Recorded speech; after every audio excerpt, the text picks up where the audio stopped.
Hello there. My name is Mac Allen Amick.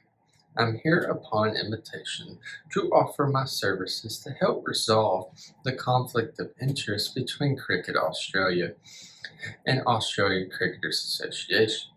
Both of you are in a dispute about the punishments of Cameron Bancroft, Stephen Smith, and David Warner received from conducting the ball tampering scheme during one of the matches in South Africa. Cricket Australia is satisfied with the punishments that it gave each player: a 12-month ban from the association and any international and domestic games. Being that Cricket Australia is known for being one of the best in the world and has a substantial following, the standards CA has in place must be followed to ensure integrity worldwide. On the other hand, Australia Cricketers Association feels that these punishments were too harsh for the parties involved in the ball tampering. In previous years, when players from another team or country were perhaps charged or fined for ball tampering, the punishments were not as severe nor led to the amount of traffic that this recent incident has caused. However, you have called upon a special committee with the knowledge and experience to help both parties reach a negotiation. Due to the conflict of interest that both of you have for the game of cricket, these mutual interests become hard to handle when it comes to a sport that both parties love and want to succeed. Furthermore, being that both parties have a vast following that dates back to the early 1800s, even though Cricket Australia was established in 1892 but did not form the board until 1905. While Australia Cricketers Association was not established until 1997. Many people involved had already played for CA or had worked closely for them. Since this happens to be an underlying interest that brings an outsider or hiring a third-party consultant like myself is in the best interest to help resolve the conflict at hand.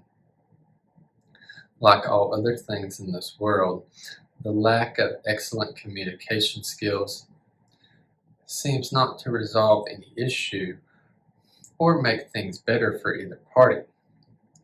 The way both are communicating in a debate form is not doing anything but countering each other's statements on the punishment of the rights of the players.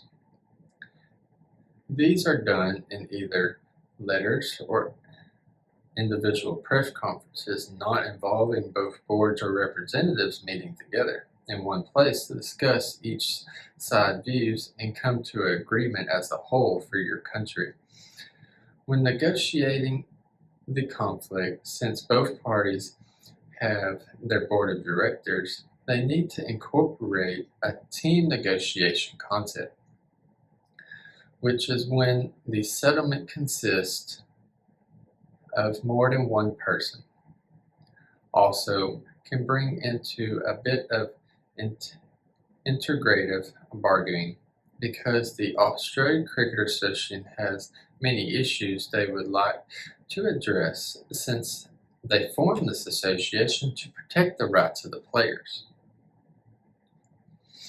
Ultimately, when it comes down to it, there are a few barriers that need to be evaluated and reflected upon by both organizations. Like I mentioned before, Australia Cricketers Association protects the players' rights, which mean that they act similar to a body of government that we have here in the U.S. called checks and balances, which oversees the actions made. With CA being the oldest and largest, ACA has a difficult time deciding whether or not they should share their voice to CA. The problem now with CA is that They are dominated by the problem now with CA is that it's the dominant of the two organizations and don't feel that they need to be told what to do.